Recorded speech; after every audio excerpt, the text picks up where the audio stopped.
Merci de nous suivre. Bonjour à tous et bienvenue aux informations. Les travaux du tronçon Bamako-Ségou sont exécutés à 7%. L'entreprise chinoise chargée de ces travaux a construit des ponts métalliques provisoires pour la fluidité du trafic en cette période hivernale. Le ministre de l'Équipement, des Transports, du Logement et de l'Urbanisme était sur le terrain hier en compagnie de l'ambassadeur de Chine au Mali. Daouda Sidiki Diarra pour le compte rendu. Avec comme invité de marque l'ambassadeur de Chine, le ministre de l'Équipement, des Transports, du Logement et de l'Urbanisme est venu voir l'état d'avancement des travaux du projet de construction de l'autoroute Bamako-Ségou et comprendre aussi les problèmes auxquels l'entreprise chinoise est confrontée. Pour le maintien de la circulation et la sécurisation des déviations, cette entreprise a construit 2 ponts métalliques qui sont ouverts au trafic. J'avais passé ici le 8 mai pour voir l'état d'avancement des travaux. En ce moment, ceci était arrêté. Et dès lors, nous avons sollicité et obtenu de la partie chinoise la reprise des travaux. Les ministres et son hôte du jour ont constaté le redémarrage effectif du chantier avec le redéploiement des experts chinois après leur rapatriement dû aux événements de mars dernier. Je salue également la disponibilité de l'ambassadeur qui a pratiquement accepté personnellement d'être avec nous ici. Cela présage vraiment du bon climat de coopération entre le Mali, est-ce que vous voyez, et la Chine. Cette route est très importante pour le trafic au Mali. Et si vous voyez, à l'exception d'une seule région, c'est-à-dire celle de Caille, cette route dessert pratiquement toutes les autres régions du Mali. Je crois que l'entreprise chinoise a fait des efforts pour qu'on puisse démarrer ce chantier. On est bien conscient que cet axe Bamako-Ségou est très importante pour le Mali. Et je crois que l'entreprise a des déterminations de avancer ces travaux. Depuis le 31 mai 2012, des travaux de terrassement d'études géotechniques ont repris. Il en est de même pour les études hydrologiques et hydrauliques ainsi que les levées topographiques.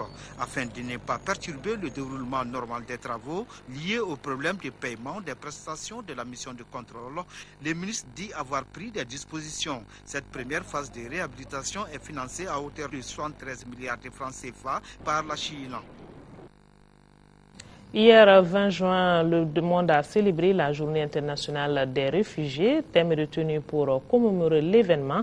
Un seul réfugié privé d'espoir, c'est déjà trop. Au Mali, on dénombre 15 300 réfugiés et 200 000 réfugiés maliens sont dans les pays voisins. La célébration de la journée au Mali a été organisée par l'Association des anciens volontaires des Nations Unies en collaboration avec le Haut Commissariat aux réfugiés bureau du Mali. Alpha Maïga. Un réfugié, selon le dictionnaire, est une personne qui a dû quitter son pays d'origine pour fuir un danger. Et elles sont aujourd'hui nombreuses à travers le monde, les personnes vivant ce genre de situation. C'est pour cette raison que tous les ans, on célèbre le 20 juin une journée consacrée aux réfugiés.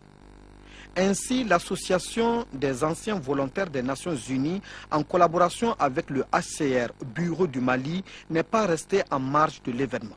Cette année, le thème retenu par le bureau UNHCR Mali pour commémorer la journée du réfugié 20 juin 2012 est un seul réfugié privé d'espoir, c'est déjà trop. Le HCR a décidé de marquer ce 20 juin en lançant une nouvelle campagne visant à promouvoir la tolérance envers les réfugiés, avoir de l'empathie et la compréhension envers le réfugié. Cette année a été aussi marquée au Mali par le rapatriement le 15 mai de 105 Ivoiriens dans leur pays d'origine. Il y a eu aussi l'enregistrement d'environ 12 000 réfugiés mauritaniens dans la région de Caille. Le HCR est en train de préparer en amont le retour d'environ 200 000 réfugiés maliens qui sont dans les pays voisins. Pour leur part, les réfugiés vivant en terre malienne ont saisi l'occasion pour faire part de leur reconnaissance et surtout leur solidarité envers le peuple malien suite à la crise qui prévaut présentement dans le pays. Nous avons un seul vœu le plus ardent. C'est le retour de tous les déplacés et réfugiés maliens à la maison. et que le 20 juin 2013, nous nous retrouvions ici pour célébrer ce retour définitif à la maison qui est le symbole de la paix retrouvée par le Mali. Être réfugié n'est pas une fatalité, même si cela peut arriver à tout le monde. Ainsi, les 15 300 réfugiés vivant ici au Mali, en attendant leur retour dans leur pays d'origine, ont opté pour certaines activités génératrices de revenus. Ces activités concernent les métiers d'art et la musique. Et nous parlons toujours du Nord avec le deuxième convoi du corridor humanitaire qui est arrivé à Tombouctou, en 6e région, sous la supervision du Haut Conseil islamique. Les 150 tonnes de céréales, les médicaments et les légumes sont destinés aux populations des 5 cercles de la région. L'importante quantité de vivres a été réceptionnée par les commissions locales de distribution. Le compte rendu avec notre correspondant Yeya Tandina. Le deuxième convoi du corridor humanitaire est arrivé à un moment où les populations de Tombouctou sont confrontées à des difficultés céréalières. 150 tonnes de céréales, des médicaments, produits légumineux et des non-vivres constituent l'aide apportée par l'État malien, le Coran et le Haut Conseil islamique aux populations de Niafenké, Gundam, Diré, Rarousse et Tombouctou en 6e région. Pour les responsables de la mission, ce geste atteste toute la solidarité qui a toujours prévalu entre les frères maliens. Au niveau de la population, il y a un engouement, on sent que vraiment la solidarité est là entre la population malienne et puis l'Ansardine aussi, qui nous a permis de sécuriser la route, a fait son mieux. Depuis Douanza jusqu'à la ville d'ici, jusqu'au magasin, ils sont avec nous. Et vous avez vu, cette fois-ci, nous avons eu beaucoup de cannes dans la route, avec les camions qui nous ont amenés. Jusqu'à présent, il y a de 6 jours, nous sommes en route. Donc, sur ce côté, nous avons eu beaucoup de problèmes. Mais quand même, il y a un changement positif. Ces vivres rationnellement repartis, ainsi chaque cercle a délégué des éléments pour acheminer les quantités, soit par camion, soit par pinasse. On va arriver à bon point parce que nous allons quand même suivre la répartition d'ici jusqu'au niveau des villages. On va essayer de faire ce que le Haut Conseil plus le comité de crise va faire pour que les dons puissent arriver à bon point. Pour les populations de Tombouctou, cette action humanitaire est salutaire et doit être consolidée. Bien évidemment, consolidation de la paix pour que les femmes y participent. Les Nations Unies ont élaboré un plan d'action qui a été présenté lors d'un atelier. Ce plan d'action en 7 points vise à renforcer la problématique homme-femme dans la consolidation de la paix. L'objectif de cette rencontre est d'identifier les axes prioritaires pour l'élaboration du document en question. Et pour plus de précision, écoutons le coordinateur et résident des Nations Unies ici au Mali. Il est au micro de Sokona Kamisoko. Le secrétaire général des Nations Unies essaie de poser un élément clé pour non seulement la restauration de la paix, mais aussi sa consolidation dans les pays qui sont en proie à des conflits. Et c'est malheureusement le cas pour le Mali aujourd'hui. L'accompagnement des Nations Unies dans la situation qui est celle du pays que nous servons est un accompagnement qui trouve sa raison d'être d'abord dans ce qui est fondamental pour les Nations Unies, à savoir la promotion de la paix. Nous sommes une institution qui a été créée par les États membres pour pouvoir restaurer la paix et la consolider. Donc l'accompagnement, c'est d'être présent auprès de chaque Malien, de chaque Malienne, du Sud comme du Nord, de l'Est comme de l'Ouest, pour voir comment on peut revenir à une situation de paix, parce que sans la paix, il n'y a pas de développement. Et on ne peut pas se développer s'il n'y a pas de sécurité.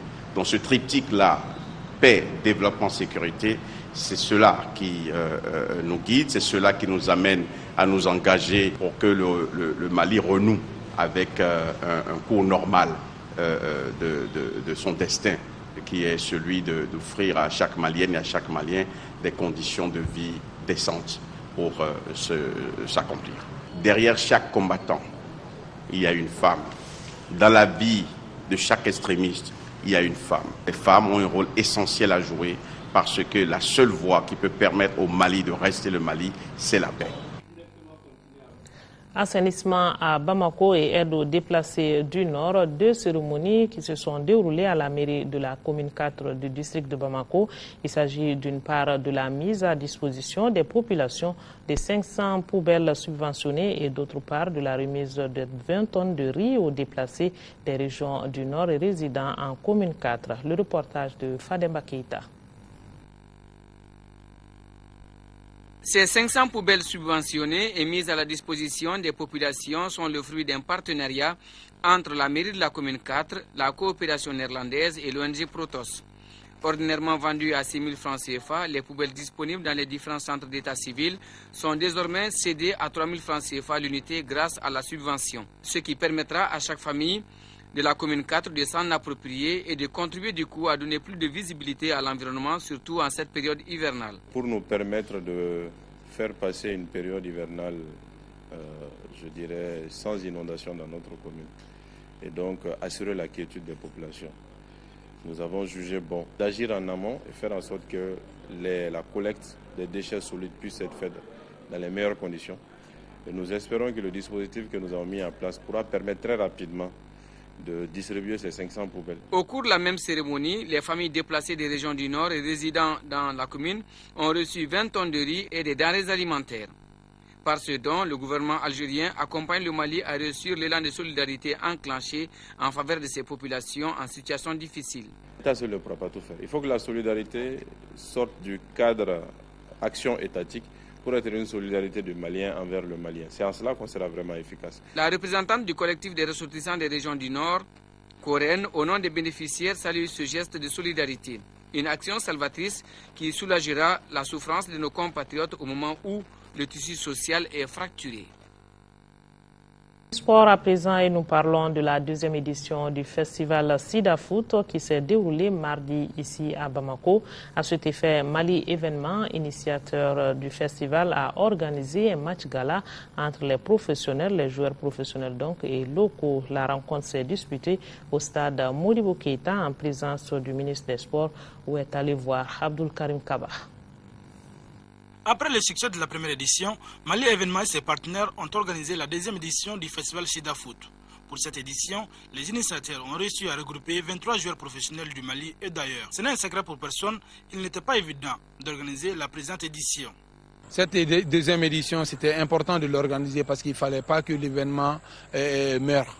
Je suis ravi, surtout la présence d'Alain et les 23 joueurs professionnels du Mali qui ont joué déjà. Ça permet aux autres pays frères de savoir qu'au Mali, aujourd'hui, on a réussi à faire ce match. C'est juste dire à tous ceux qui ont refusé de venir jouer dans notre pays, qui a l'insécurité, on ne peut pas jouer au football. C'est de montrer à ces gens-là déjà que le Mali a réussi à faire jouer plus de 25 joueurs professionnels, donc dans la tranquillité et dans la paix. Donc c'est le plus important pour nous. La jeunesse est la couche la plus touchée par cette maladie qui est le sida. Pour lutter contre cela, le football contribue beaucoup, d'où la motivation des Mali Événements. Malgré l'absence de plusieurs joueurs annoncés, quelques-uns ont tenu à honorer de leur présence. Et parmi eux, l'international burkinabé Alain Traoré. Aujourd'hui, on ne parle pas que de Sida Foot, on parle aussi de la paix au Mali, qui est une bonne initiative. Le Mali, c'est un grand pays, c'est un pays de paix. Donc moi, je voulais coûte que coûte participer à cet événement-là. Au-delà du résultat, l'initiateur s'est dit satisfait de l'organisation de la 2e édition et il compte pérenniser le festival. Et nous avons décidé de faire de Sida Foot une ONG qui va travailler directement avec l'ONU-Sida.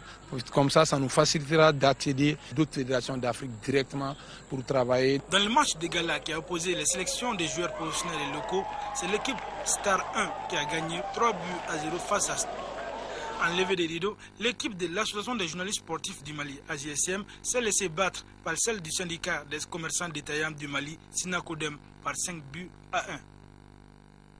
Ce soir, pour les infos, vous avez rendez-vous avec Aoué Touré. Merci de nous avoir prêté attention. On n'oublie pas nos compatriotes des régions du nord du Mali vivant sous occupation. Soyons de cœur et d'action avec eux. Merci et bonne suite de programme sur l'ORTM.